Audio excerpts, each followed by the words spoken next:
summer, and a high-tech mountain railway speeding skiers to the summit. But on the opening day of the season, the new train erupts into a fiery inferno. 155 people perish in 9 minutes. One man will emerge a hero of a perilous mountain rescue. Now, with cutting-edge computer technology, we reveal exactly what went wrong. Disasters don't just happen. They're a chain of critical events. Unravel the fateful decisions in those final seconds from disaster.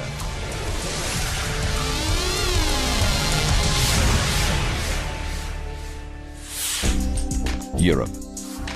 Austria. The village of Kaprun. November the 11th, 2000. Thousands of skiers and snowboarders crowd into the resort for the opening day of the winter sports season. What makes Kaprun so popular is its giant glacier, the Kitzsteinhorn. It's a mountain of ice that never melts, whatever the weather, making skiing possible even in summer.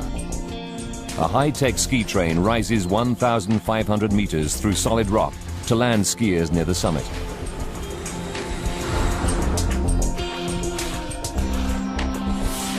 Next to the upper station, a restaurant and shopping mall.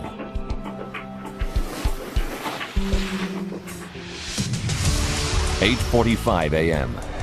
Skiers and snowboarders celebrate the season start. People light firecrackers. Torsten Gredler, part-time firefighter from Germany, arrives for the big day with 49 members of his ski club. That particular trip was the first outing of the year 2000. Thomas Kraus has just joined the club. He's looking forward to his first glimpse of the glacier. To reach the slopes, skiers have a choice: a standard cable car or a high-tech train called a funicular. Most of the group headed for the funicular. I thought to myself, that's bound to be fast. He joins 29 other club members lining up for the high-speed summit train. The 3.8-kilometer ride should take just 9 minutes, 4 minutes faster than the cable car. 8:57 a.m. 161 passengers crowd on board, among them some of the world's top skiers. Sandra Schmidt holds an Olympic gold for Germany. And Sebastian Geiger, who's just 14, is junior champion. Today there's an entire American family on board too. US Army Major Michael Goodridge, his wife Jennifer, and their sons, 5-year-old Kyle and 7-year-old Michael. A longtime member of Torsten's club, Manfred Hiltel, thinks nothing of taking the train. I'd been skiing for decades and regularly travel in cable cars, chairs, lifts or funiculars. I didn't give it a second thought. 9:02 a.m. Control room staff keep tabs as the train pulls out of the valley station. First it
At the top station, a powerful electric motor and pulley system pulls the trains up and down the track. Neither train has an engine or fuel. There are no drivers, just an attendant at the front of the train who operates the doors. Each train has 2 coaches with 8 separate passenger compartments. There's a cab at the front and the rear of the train for the attendant who switches back and forth as the train travels up and down. It can carry up to 180 passengers. Every day, more than 1,000 people use the train, and it enjoys a perfect safety record. Until now. 9:02 and 3 seconds. The 161 passengers are spread through the train. Thomas Kraus is in the last compartment. Just 20 meters out of the station, he spots something. The first unusual thing I noticed was the smoke. It was like a cigarette that you put down for a moment. Thomas is at the back of the train near the empty attendant cab, which is only used for the downhill trip. Smoke from the cab starts to seep into the rest of the car. Passengers grow concerned, then agitated. There are no smoke alarms to alert either the train attendant or the control room. One passenger tries to make a call for help on a cell phone. Others bang on the rear wall of the coach. But no one hears them.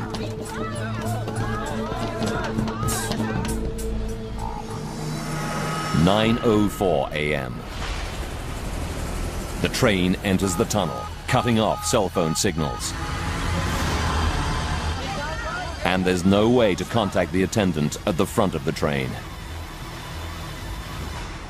He's more than 50 meters away, totally unaware of the crisis unfolding in the rear compartment.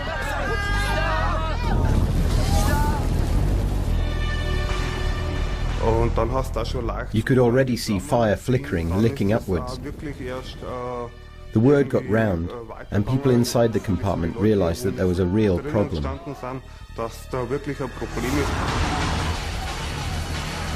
9:05.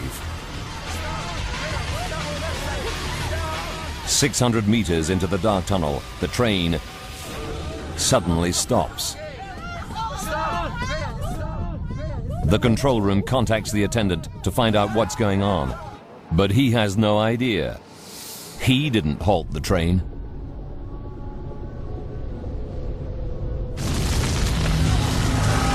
"9:05 and 30 seconds.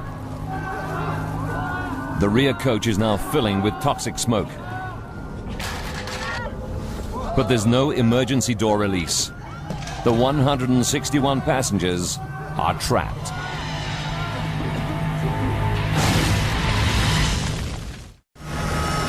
"9:06 a.m.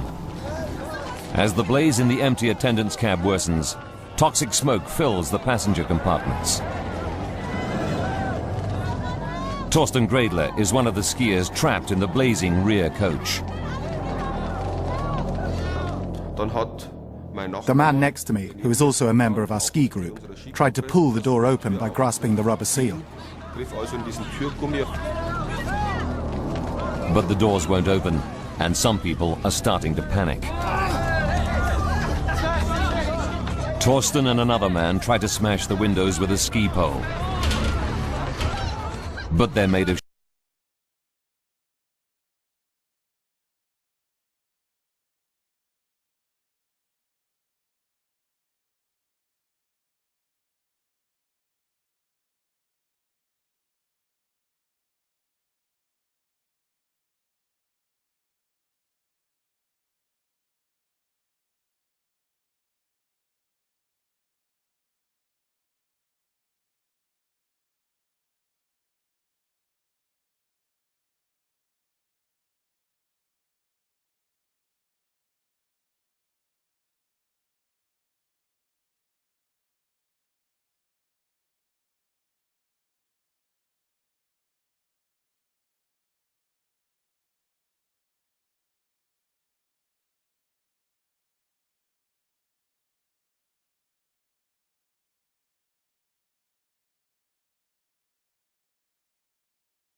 Few who've managed to escape the stricken train, the nightmare continues. They must find a way out in the smoke-filled darkness.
"9:35. 30 minutes after the fire began, the firemen are forced to abandon the rescue attempt. There's been a total electricity failure. The power supply goes out all over the mountain. Staff at the station fight to restore the electricity. But the station is filling with thick, toxic smoke, and they're forced to escape through an emergency door. Without power, the door jams open. Now fumes escape into the Summit Station shopping mall, full of people. Employees evacuate the station and shopping area. Dozens of people escape, but there are still 4 more trapped inside. Helicopters airlift the first teams of rescuers up to the summit. Firefighters gear up to enter the smoke-filled building. 10:16. Friedrich's team enters the shopping area in search of survivors. You couldn't see anything at all. That's how it was. It was like walking into a void. Thank God we chose the right-hand entrance and quickly found the first person. The firefighters stumble upon a workman lying unconscious just inside the main entrance. He's barely breathing. They rush him outside just in time. They plunge into the smoke-filled building again. Despite zero visibility, they find the last 3 people. Tragically, they're already dead. The thick smoke and high temperatures make it too dangerous for the firefighters to continue into the station and tunnel. The search for the missing 149 passengers is suspended. For Fire Chief Anton Brandauer, it's an agonizing dilemma. We were there with nearly 500 men and 60 or 70 fire engines, but there was still nothing that we could do.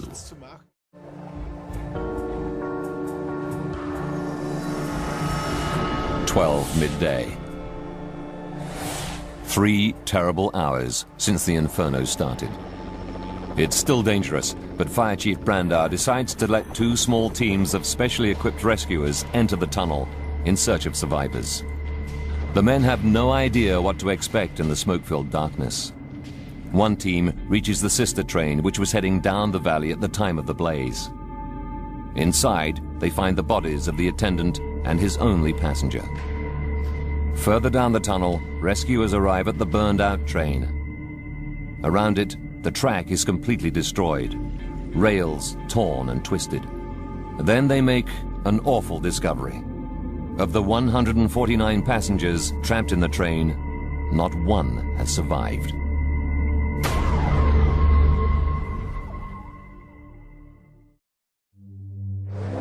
What was to have been a great day's skiing has turned into a day of unimaginable tragedy.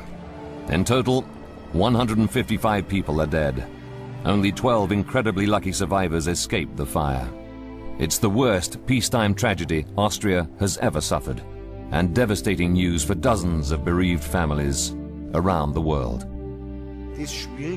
That's the worst part of it, telling the relatives there are no survivors. For me, that was the worst moment. Most of the bodies are burnt beyond recognition. In some cases, identification relies on DNA cross-matched with samples from the victims' toothbrushes and razors found in their hotels.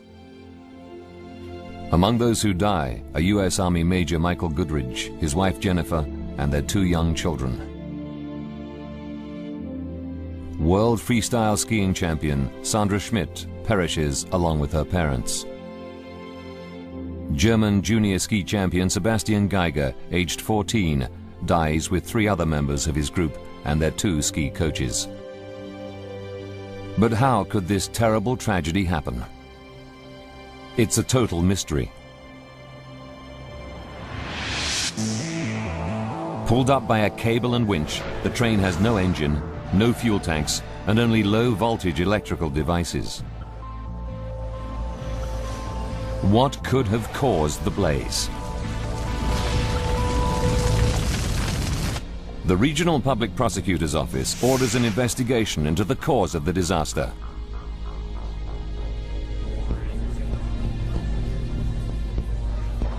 They appoint Helmut Prader to head the inquiry and recruit a team of 12 to solve the mystery.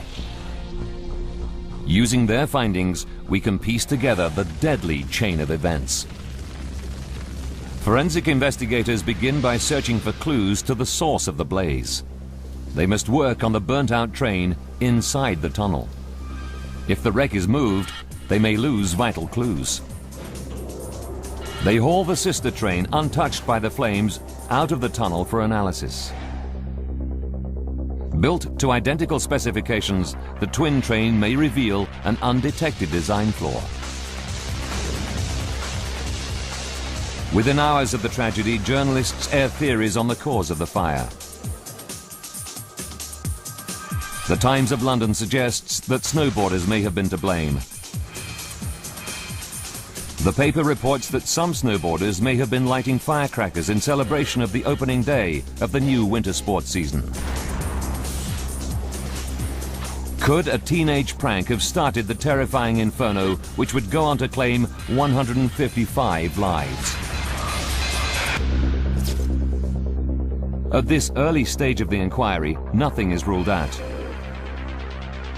Investigators take survivor Thomas Kraus to the sister train to point out where he first saw the blaze.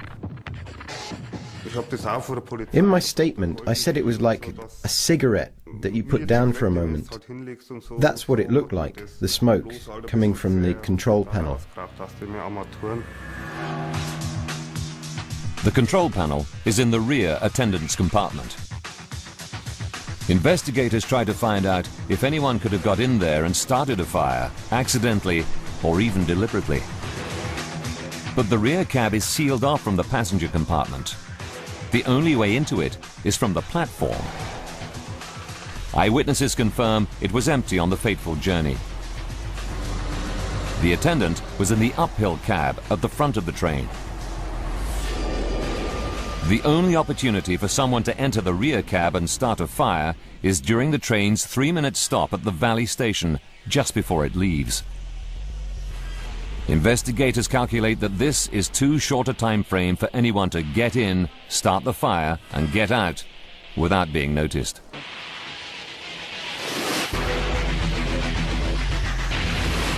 They dismiss theories that a snowboarder or anyone else started the blaze. Still, they concentrate on the rear guard's cab. Something in there did cause the deadly blaze. But what?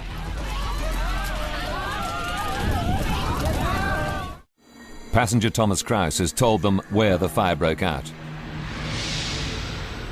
The control panel in the rear attendance compartment, which contains electrical wiring.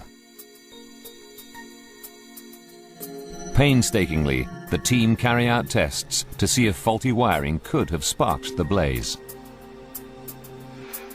But the cables which were replaced during the train's modernization in 1993 are all coated with self-extinguishing materials and could not sustain a fire. It seems the train's modernized electrical system conforms to all fire safety standards.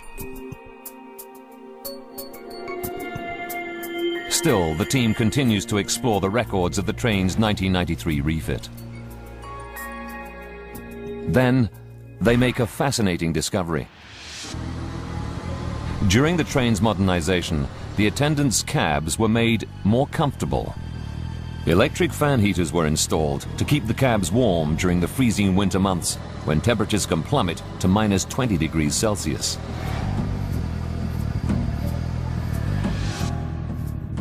And they're located beneath the control panels, where smoke was first spotted.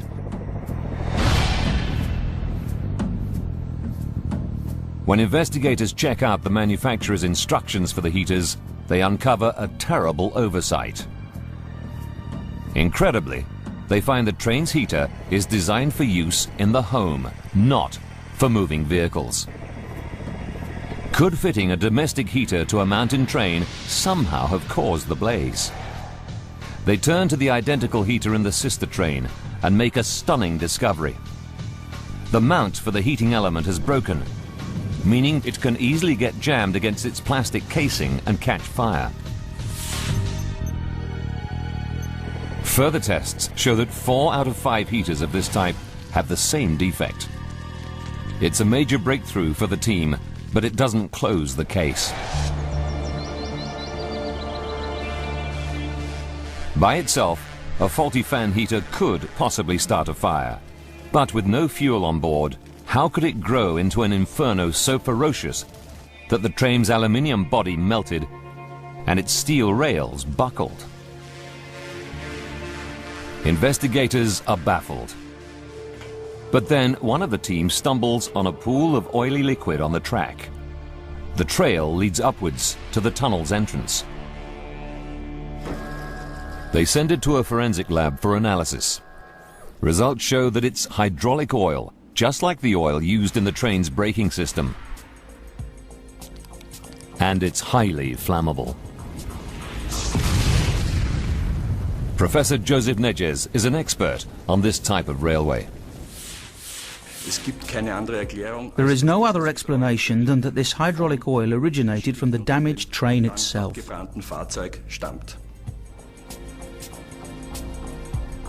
Just like the new heaters in the attendants' cabs, the hydraulic system was a new feature installed during the 1993 refit. 120 litres of the flammable hydraulic oil run in pipes along the 61-metre train. But how did the oil escape onto the track? Hydraulic pipes are often not completely leak-proof, so a small amount of hydraulic oil may have seeped out. But how did the highly flammable oil come into contact with the faulty fan heater? After all, they should be in two completely different places on the train. Investigators comb the sister train for clues and make another crucial discovery. The control panel in the guard's compartment houses an hydraulic pressure gauge, and oil pipes leading to the gauge pass within just a few centimeters of the faulty heater. If these pipes were leaking, some of the flammable oil could have dripped onto the heater. Could this be the vital breakthrough investigators are looking for? Now they can piece together the chain of events leading up to the tragedy.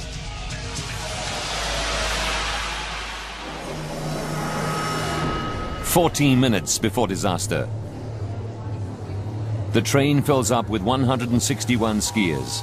In the empty attendance cab, a dribble of oil is already dripping down the pipes into the heater, which comes on automatically during station stops. A design fault causes the unit to overheat. Hydraulic oil seeps onto the red-hot heater element. Fire breaks out unnoticed before the train even leaves the station.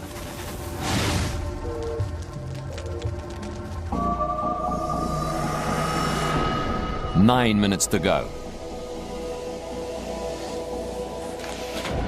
As the train pulls out of the station, the heater switches off automatically. But it's too late.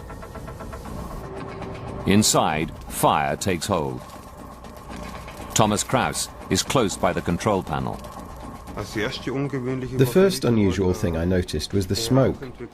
Wisps of smoke coming from some sort of control panel.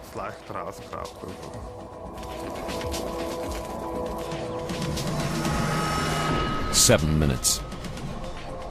As the train approaches the tunnel, flames from the heater melt the leaking pipes. Now oil gushes out of the pipes, soaking the plastic floor and dripping onto the track below. As the train enters the tunnel, highly flammable hydraulic oil is feeding a roaring blaze. 6 minutes left. 600 meters into the tunnel, the train unexpectedly comes to a stop. The conductor who's at the front of the train doesn't know there's a problem. But why did the train stop? It's a mystery the investigators now want to solve. They check the design for the train's hydraulic brake system and discover that it has a built-in fail-safe mechanism. If pressure drops, as in the case of a leak, the brakes automatically slam on, bringing the train to an emergency stop. Under normal conditions, it's a necessary safety feature. But now it only serves to trap the train in the tunnel, stranded 600 meters from help. Investigators know that a leak from the hydraulic system causing a 20% loss in pressure would trigger the automatic stop. That leaves more than enough highly flammable fluid on board to create the deadly inferno. Burning parts of the heater casing now drop onto the plastic floor, igniting pools of oil. 4 minutes to go. Toxic choking smoke enters the crowded lower passenger car, followed by flames as the pressurized hydraulic oil gushes out, feeding the blaze. Now some passengers make their escape bid. The man next to me had to use extreme force just to make a hole in the window. 3 minutes to go. At last the guard notices the flames coming from the back of the train. He alerts the control room, and the operator tells him to open the doors and let the people out. Then the intercom goes dead. In fact, there's a massive power cut. All over the mountain, cable cars stop. Ski lifts grind to a halt. Automatic doors at the top station fail. It's no coincidence. Investigators find that the fire is to blame. The blaze burned through a vital 16 kilovolt cable that runs alongside the track and through the tunnel, short-circuiting the entire mountain area. With so many dead, everyone wants to know, did the train attendant ever have a chance to open the passenger doors? Their question is answered by a gruesome clue. The investigation established that ultimately the doors were opened because the bodies of all the passengers were found outside the train. Investigators deduce that the attendant used the train's manual override and onboard battery power and did open the doors.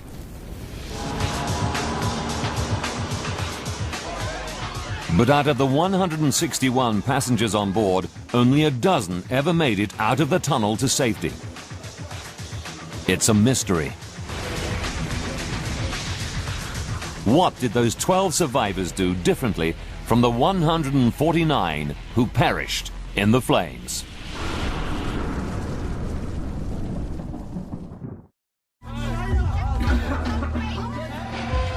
Now the train attendant opens the doors by using the manual override switch, freeing all the remaining passengers from the blazing coaches. But investigators know that all these people, 149 of them, perish. The question everyone wants answered: why do some escape when others die in the tunnel?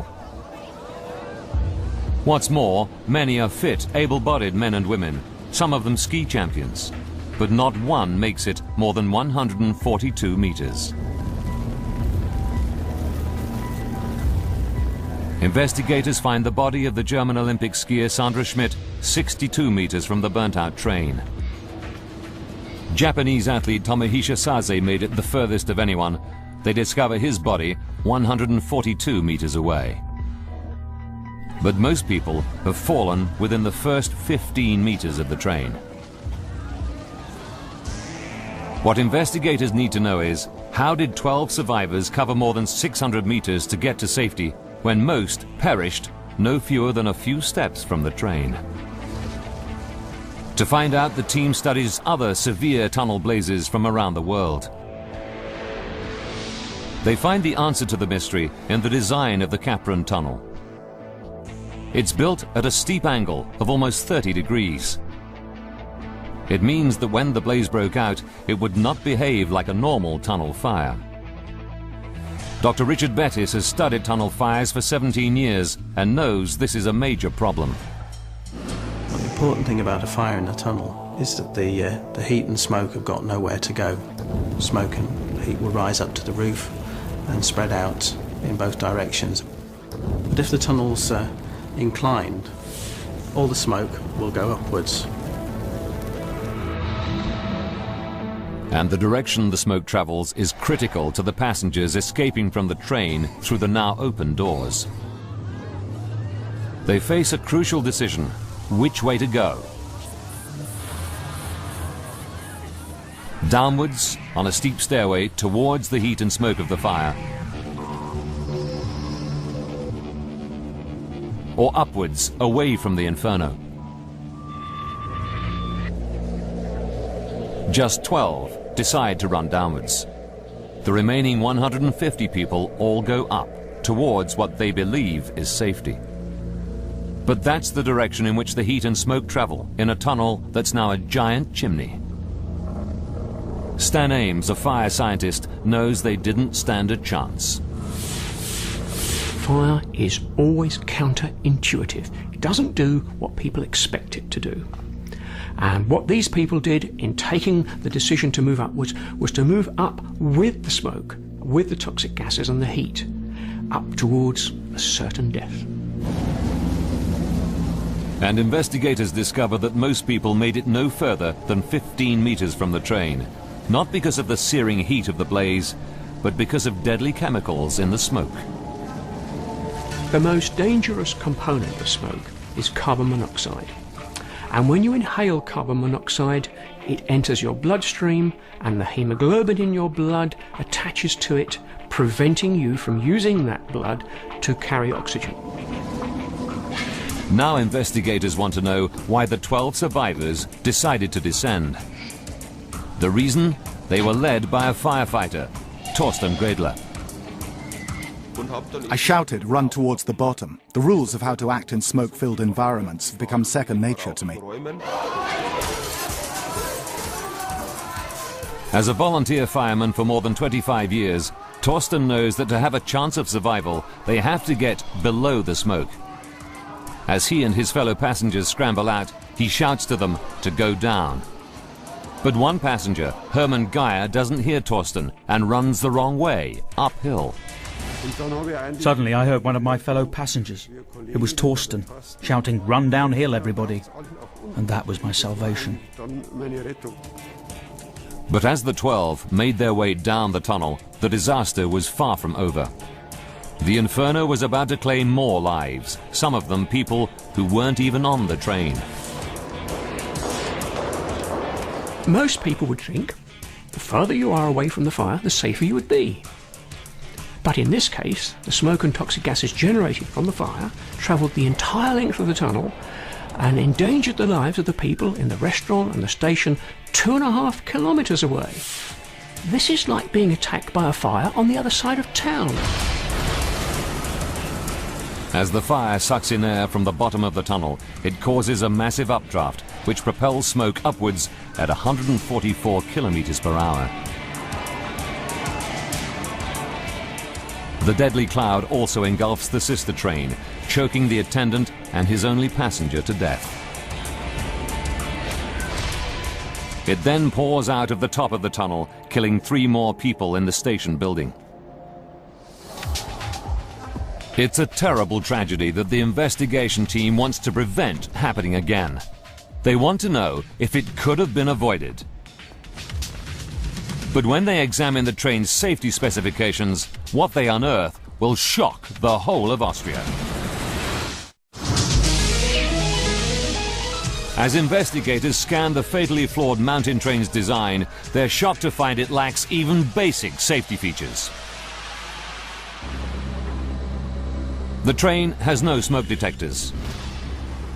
Its 2 fire extinguishers are out of passengers' reach in the sealed attendants' cabs. There's no way for passengers to contact the attendant and no emergency brake switch. Why are there so few safety features? In the 100 years since funiculars were put into operation, no fire has ever occurred inside a coach. This meant that there was a perception that a fire like this could never happen.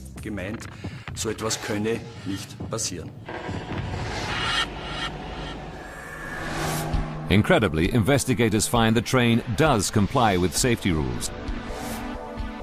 But the rules themselves are hopelessly outdated. They don't take account of new systems fitted when the train was modernized. Hydraulic braking systems and onboard electric power were 2 new innovations that severely increased the risk of fire. But the most serious blunder that the operators committed was to fit a totally unsuitable fan heater inside the control unit of the attendant's cab. As a result, 16 individuals are charged with negligence and indirectly causing the deaths of 155 people. On June the 19th, 2002, the case goes to trial.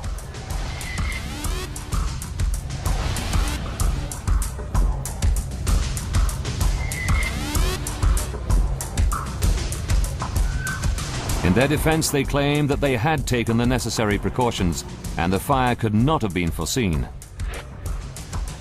Controversially, in February 2004, they're all acquitted after the court finds that there's insufficient evidence against them. The victims' families are devastated.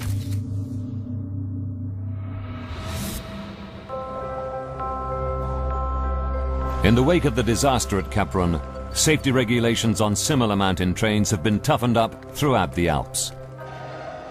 This train system in the nearby Pitztal region is the same type as in Kaprun, but boasts many new features, like video links to the attendant. Passengers can get cell phone reception in the tunnel. There's an intercom system, emergency door handles, and hammers to break windows. Now it all seems so obvious. Torsten Gredler was recognized as a hero for helping to smash a train window and leading 11 people to safety. But surviving the disaster when so many died, including 20 members of his ski club, weighs heavily. When I walk down the street, I have to go past 2 or 3 houses where I know they lost a daughter. Here the husband was killed, and the daughter too. That's not easy to cope with. Many of the survivors have found the courage to return to the ski slopes. I still go skiing.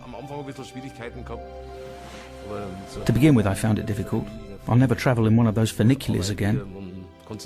While I'm at work, I've got something to occupy my mind, but at night, the memories come back. The mountain train at Kaprun was a disaster waiting to happen.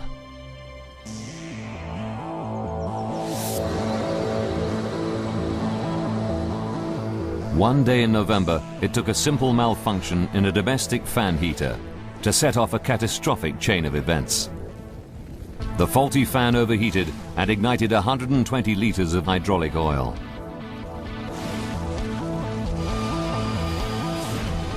That sparked an inferno in the passenger coaches that sent smoke billowing 2.5 kilometres up the mountain tunnel and caused the deaths of 155 people.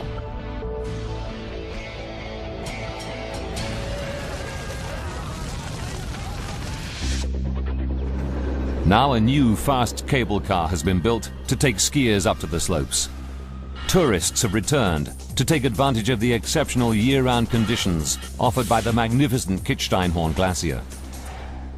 Slowly but surely, the town is rebuilding its image.